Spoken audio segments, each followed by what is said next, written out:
Hello students, welcome to SP smart comparative by एस्पालर। Myself Abhishek. और आज हम डिस्कस करने वाले हैं about the topic geometrical progression. Geometrical progression क्या है बच्चे? एक पैटर्न है, जैसे आप लोग ईपी में करते थे अरिथमेटिक प्रोग्रेशन में। वहाँ पे क्या था? ए प्लस डी, ए प्लस 2d फॉर्म में कंडीशंस थी। ए प्लस डी, ए प्लस 2d। वहाँ पे क्या था? एक कॉमन टर्म ऐड ऑन हो रहा था। लेकिन इस पैटर्न में क्या है? ये पैटर्न कुछ इस फॉर्म में है: ए r square, a r cube, a r 4 up to so on. ठीक है, मतलब क्या है कि हर नेक्स्ट टर्म आपको कब मिलेगा? जब आप प्रीवियस टर्म में कोई एक पर्टिकुलर वैल्यू मल्टीप्लाई करोगे। यहाँ पे भी आर मल्टीप्लाई हो रहा तो आर स्क्वायर हो गया, यहाँ पे भी आर मल्टीप्लाई होगा तो आर क्यूब हो जाएगा, प्रीवियस टर्म में आर मल्टीप्लाई होगा तो आर 4 मिल जाएगा। दैट मीन्स फर्स्ट टर्म किसके इक्वल है बेटा? ए के इक्वल।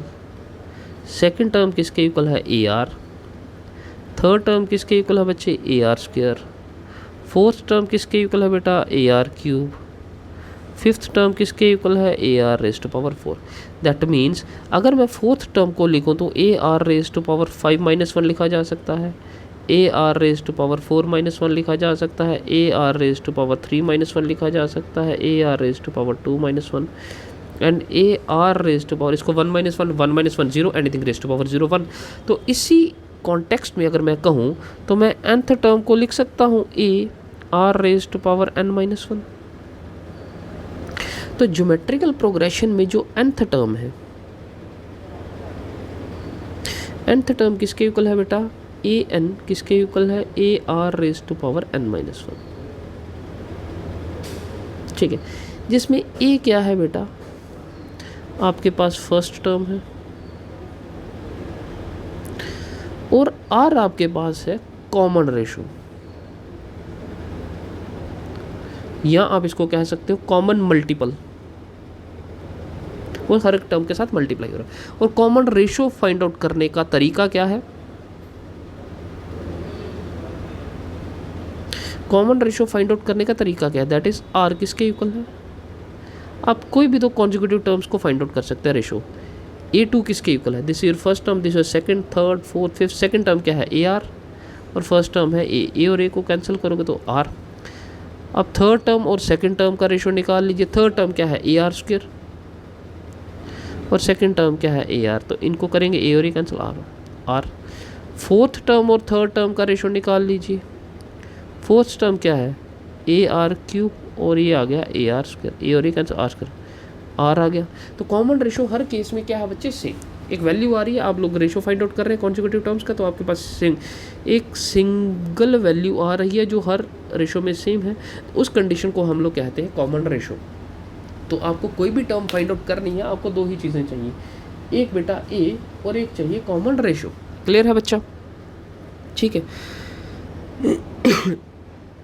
तो ये दो ही कंडीशंस आपको चाहिए, फर्स्ट टर्म और कॉमन रेशो। ठीक है। अब जैसे आप लोग एपी में सम ऑफ एन टर्म्स करते थे, उसका एक फार्मूला था, वैसे ही यहाँ पर सम ऑफ एन टर्म्स को आप कैसे फाइंड आउट कर सकते हैं? वो करने से पहले हम लोग कोई एक दो क्वेश्चन सॉल्व कर लेते हैं। जैसे आपके पास मैं यहाँ पे कहता हूँ कि फाइंड द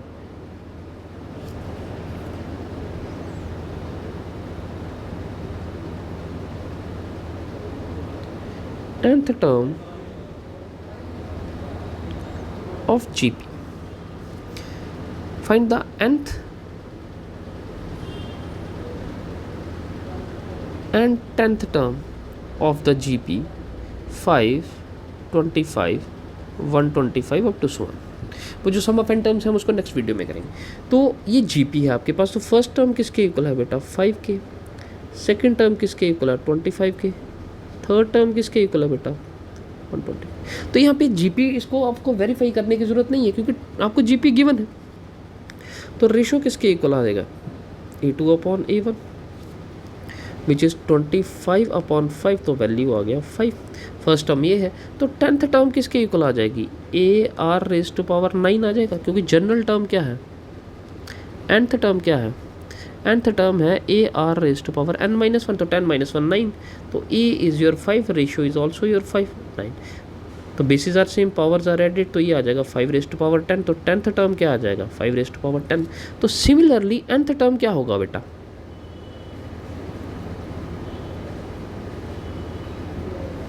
nth टर्म क्या होगा, ए एन कितना आ जाएगा, 50 रेज टू पावर n आ जाएगा। अगर आप इसको ऐसे भी प्रूव करना चाहें तो ए कितना है 5, रेशो कितना है 5, तो ये n-1 आ गया। Basis are same, powers are added, तो 5 1 प्लस n-1, 1 and 1 कैंसिल, तो value is 5 raise to power, वैसे भी यही आएगा।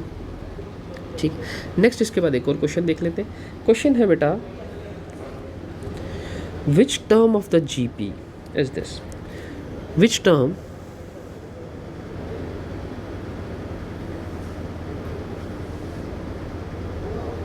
of GP 2, 8, 32 up to so on is 13107, which term?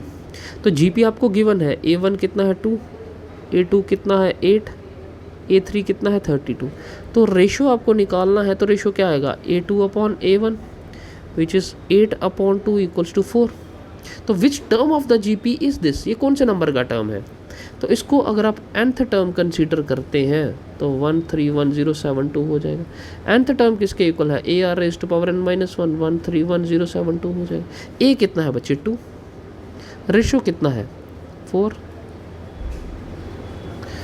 13107। ठीक है, तो इसको कैंसिल करेंगे तो 2 6 12, 2 5 10, 2 5 10, 2 3 6, 2 6 12, तो 4 रेज टू पावर n-1 किसके इक्वल आएगा 6 3 6 5 5 3 6, तो 4 रेज टू पावर n-1 किसके इक्वल आएगा, 4 रेज टू पावर आ जाएगा बच्चे ये 8। तो क्योंकि ये 4 रेज टू पावर समथिंग है, आपको n का वैल्यू फाइंड आउट करना है, तो ये जो कंडीशन है ये भी 4 रेज टू पावर समथिंग में होनी चाहिए। So this is your 4 raise to power 8, तो बेसिस सेम है, तो पावर्स आपके पास क्या आ जाएगा n-1 इक्वल n कितना आ जाएगा 9, एंड 9 मतलब 9th टर्म जो है बेटा आपके पास क्या है 1311072, ये 9 टर्म का कंडीशन। ठीक है, उसके बाद एक और कंडीशन देख लेते हैं बेटा। क्वेश्चन क्या है, इफ़ द थर्ड टर्म, ये थर्ड टर्म आपको दिया गया है 24, सिक्स्थ टर्म आपके पास है 192, एग्जाम्पल बच्चे 6 है। फाइंड 10th टर्म, आपको कहा गया 10th टर्म फाइंड आउट कीजिए, तो थर्ड टर्म क्या आ जाएगा, ए आर स्क्वायर लिखा जा सकता है 24, ये A are raise to power 5 आ जाएगा 192।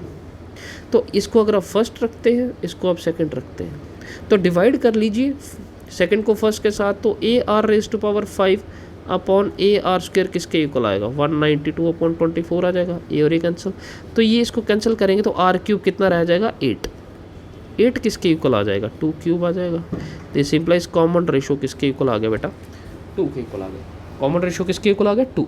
आपको 10th टर्म निकालना है, तो अगर आर 2 आ गया तो आर को फर्स्ट में सब्स्टिट्यूट करेंगे तो ए भी मिल जाएगा। तो simplifies for R equals to 2 first becomes कितना आ जाएगा, ए कितना है बेटा,